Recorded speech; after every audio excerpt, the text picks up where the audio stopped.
including pets, also displaced during Really? 15 months of war.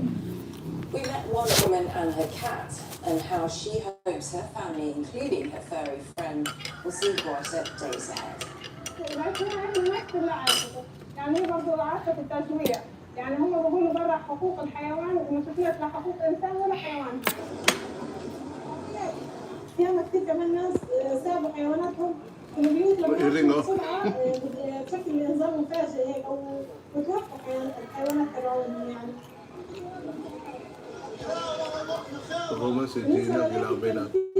Sudpod.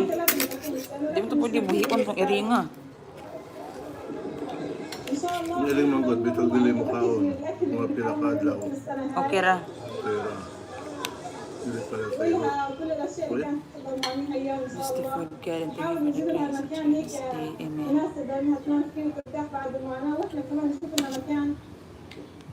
Okay, that's it from me. On the inside, lots more information on our website, aljazeera.com. Do check it out. The news continues here on Al Jazeera to 101 East.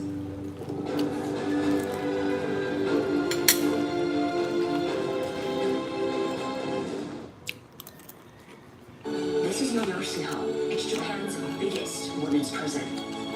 This is just one of the many roads that have been completely destroyed in the city. What is your current level of communication with North Korea? Ito, 350,000. Connections across Africa are Undocumented. reshaping business, creating Backdoor. opportunities like never before. On Connecting Africa, follow the network of deals, smart conversations, and people transforming business to bring the continent together. This month, connecting Africa through the pharmaceutical sector. The sector will be a key component of wealth creation on the continent. Connecting Africa, only on CNN, in association with Afrexim Bank. I'm Rahel Solomon in New York, and this is CNN.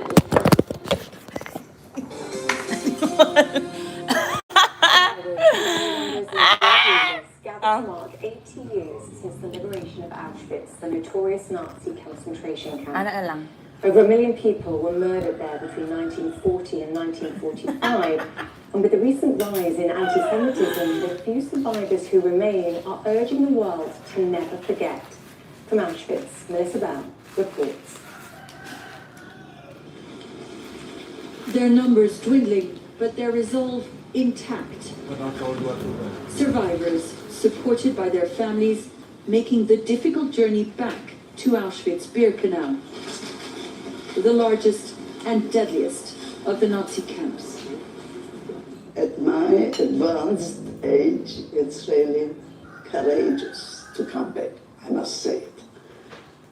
I didn't want to, but it's necessary. It's necessary for the world to know.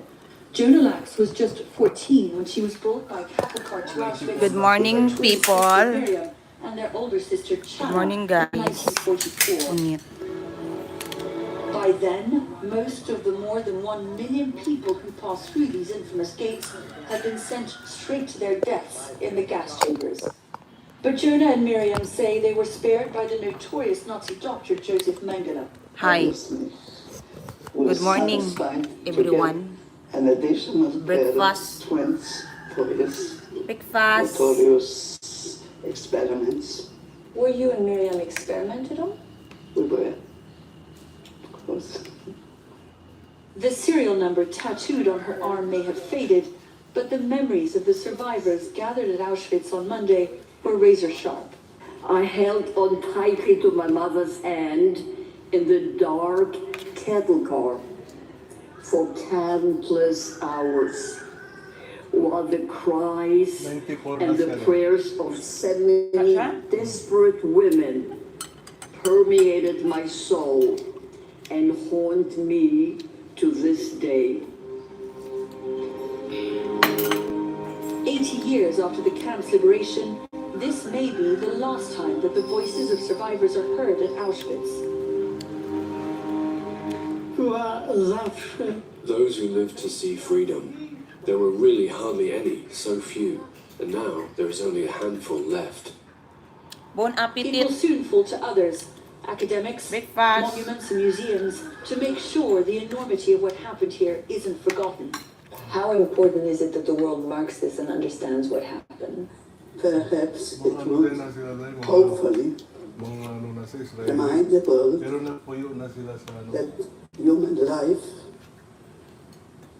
is sacred and should be honored. Melissa Bell, CNN, Auschwitz-Birkenau.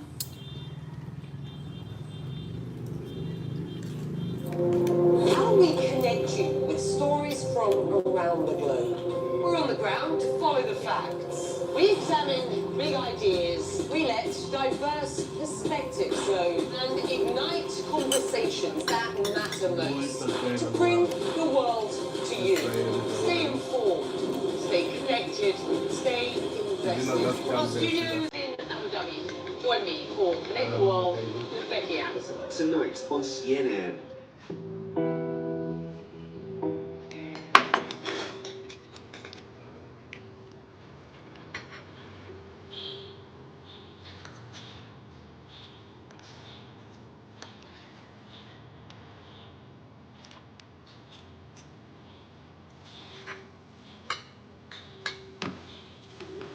Italy? Italy? Wala na Italy? Ha? Wala magbuhay.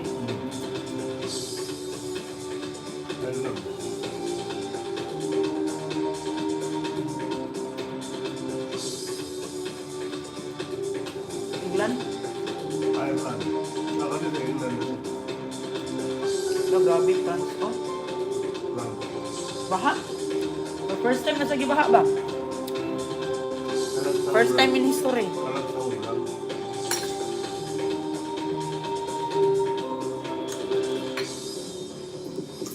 Iran. North Korea.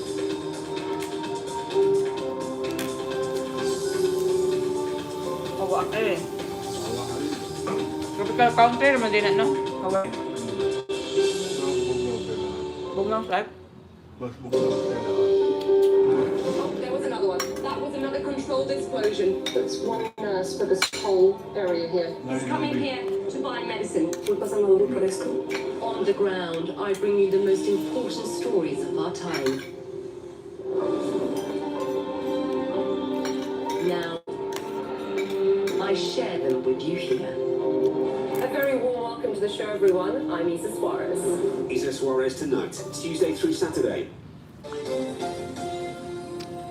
Welcome back to First Move. Jamie Oliver is not only one of the world's most popular chefs and restaurateurs. Hello guys, good On a morning. mission who, throughout his long career, has stressed the huge benefits that come from healthier eating, particularly for Sudah young asin, people. wala kong asin. Well, Mamay he tayo showed sa fame with tanan. his show, The Naked Chef, Just a little back in bit like that. 1999, and he's since appeared in numerous Little TV bit. series and has written dozens of books.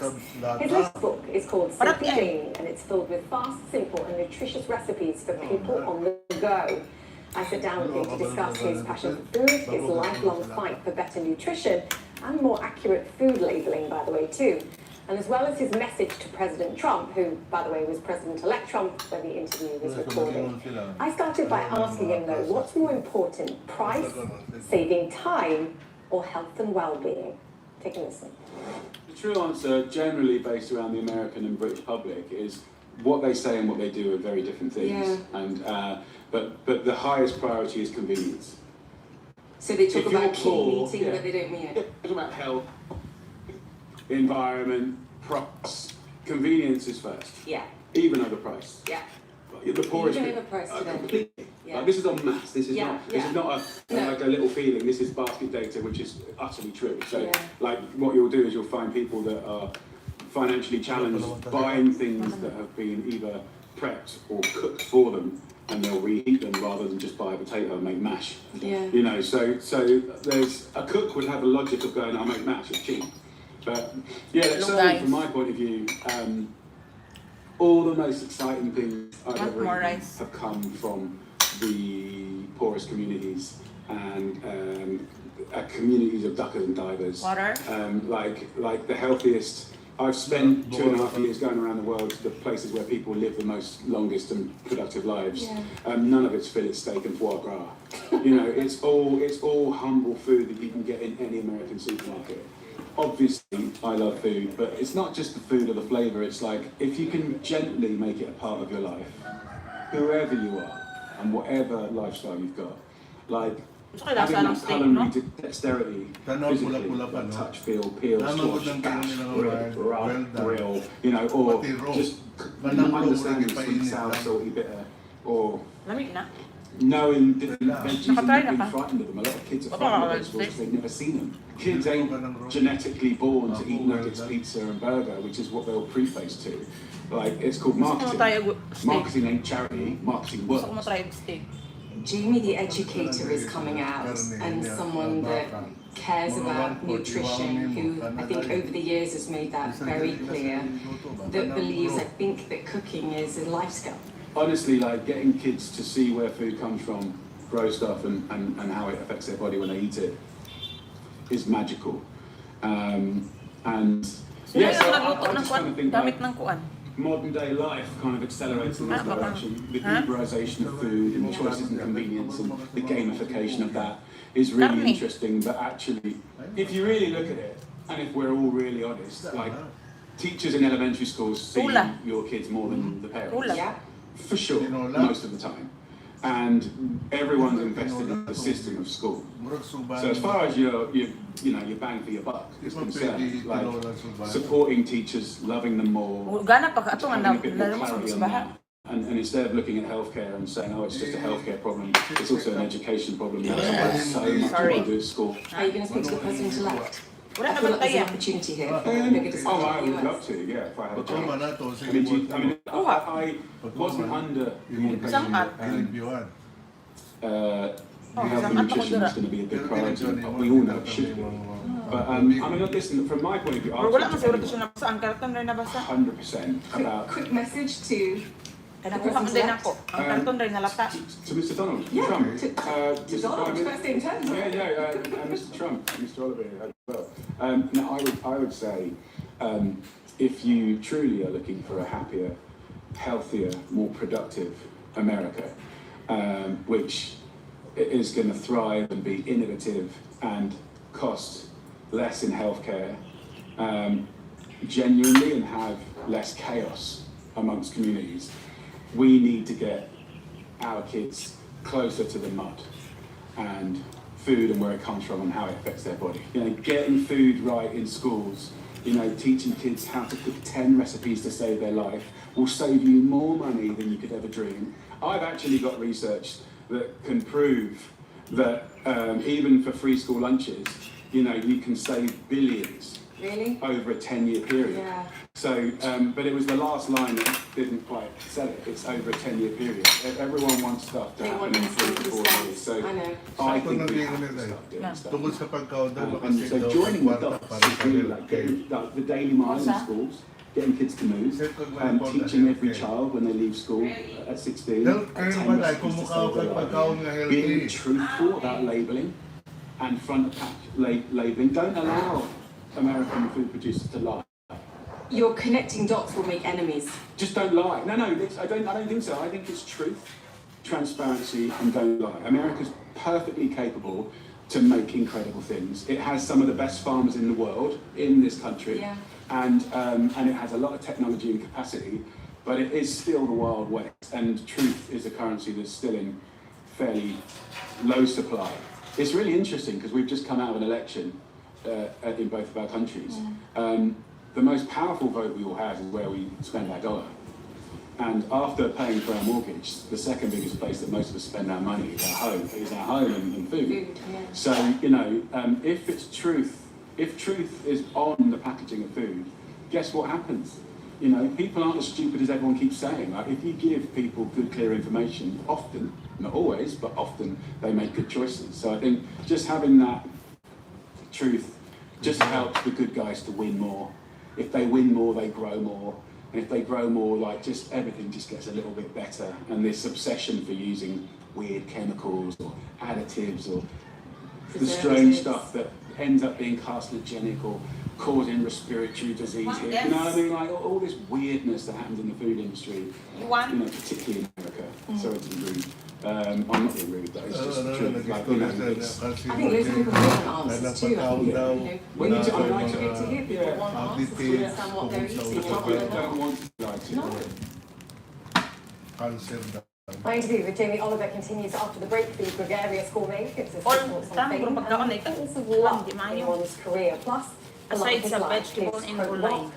and Elvis Presley of South Nasa game ng gulay daw sa Pagkaon. Pagkaon ba? May binabutang to develop a comprehensive national sustainable tourism program in partnership with the Global Sustainable Tourism Council. This country holds more beaches than just one. Blue Flag beaches, historical and cultural treasures, Eurovella roots, and Michelin star restaurants. Tapos pang kalamansi ko na bunga dahil nakaglis bunga. And cultural Dahil nakasya bunga. Katong sa diha, ano kalamansi?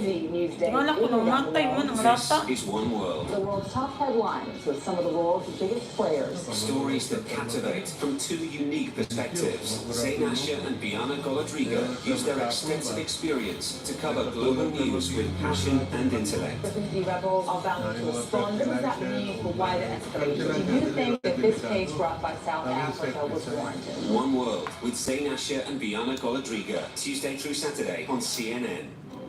Today. Tonight on 360, new reporting to get the full story. The will to fight, how important is that? Be unafraid. You have reasonable grounds to believe that alleged war crimes have been committed. Have compassion. That's real trauma what you have been. Yes, it's healthy. Seek truth. Is Israel in full control of its territory? And go where the answers takes you. Listen to 360 today on Never helping anyone ani. Connections across Africa are reshaping business, creating opportunities like never before.